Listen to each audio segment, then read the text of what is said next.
ரிஷியினுடைய சிஷ்யன் பிருத்யும்னன் என்கின்ற அரசன் ஒரு பெரிய யாகம் செய்தான். அதை நடத்தி கொடுக்க தன் ஆசிரியருடைய குமாரர்களாகிய பராவசு அர்வாவசு இருவர்களையும் அனுப்பும்படி அரசன் கேட்டுக்கொண்டான்.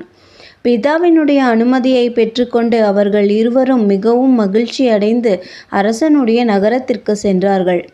சத்திர யாகத்திற்காக ஏற்பாடுகள் நடந்து கொண்டிருக்கையில் ஒரு நாள் பராவசு தன் மனைவியை பார்த்து வர விரும்பினான்.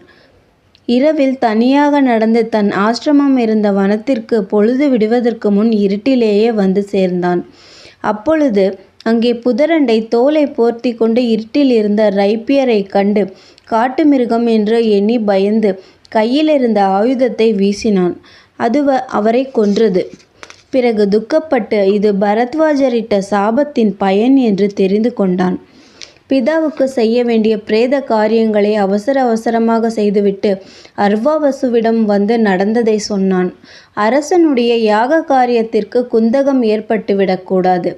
தெரியாமல் தகப்பனை கொன்ற என் பிரம்மஹத்தி தோஷத்தை நீக்குவதற்கு செய்ய வேண்டிய பிராயச்சித்த விரதத்தை நீ அனுசரித்து எனக்காக நடத்துவாயாக.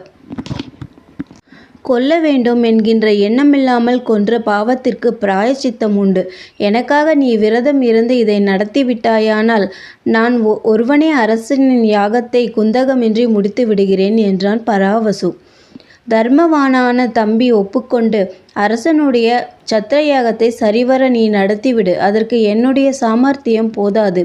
பிரம்மஹத்தி தோஷத்திற்கு நான் உனக்காக தவமிருந்து கடன் செலுத்துகிறேன் என்று சொல்லிவிட்டு வனம் சென்றான். அவ்வாறே தர்மவானான அர்வாவசு அண்ணனுடைய பிரம்மஹத்தி தோஷத்தை தானே வகித்து கொண்டு பிராயச்சித்தம் செய்துவிட்டு பிறகு சத்திர யாகத்திற்கு வந்து சேர்ந்தான்.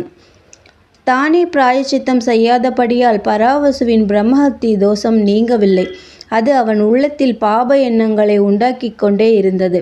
யாகசாலையில் தம்பி வந்ததை பார்த்ததும் பராவசு அவன் மேல் பொறாமை கொண்டான். தம்பியின் முகத்தில் வீசிய பிரம்ம தேஜஸானது அண்ணன் உள்ளத்தில் பொறாமையை கிளப்பிற்று. அவன் மேல் அக்கிரமமாக அபவாதம் சுமத்தி அவமானப்படுத்த நிச்சயித்தான். பிரம்மஹத்தியை செய்த இவன் எவ்வாறு யாகசாலையில் பிரவேசிக்கலாம் என்று சபையில் இருந்த அரசனிடம் பராவசு உரக்க சொன்னான். இதை அரசன் கேட்டவுடனே அர்வாவசுவை உடனே அப்புறப்படுத்திவிட வேலைக்காரர்களுக்கு உத்தரவிட்டான். பிரம்மஹத்தி என்னால் செய்யப்பட்டதில்லை என்று அர்வாவசு முறையிட்டான். யாரும் அவன் பேச்சை கேட்கவில்லை. மிக்க அவமானத்துடன் யாகசாலையிலிருந்து துரத்தப்பட்டான். சத்தியமாக சொல்லுகிறேன், பிரம்மஹத்தி செய்தது என் அண்ணன். அவனுக்காக நான் விரதம் இருந்து அவனை காப்பாற்றினேன் என்று அர்வாவசு திரும்ப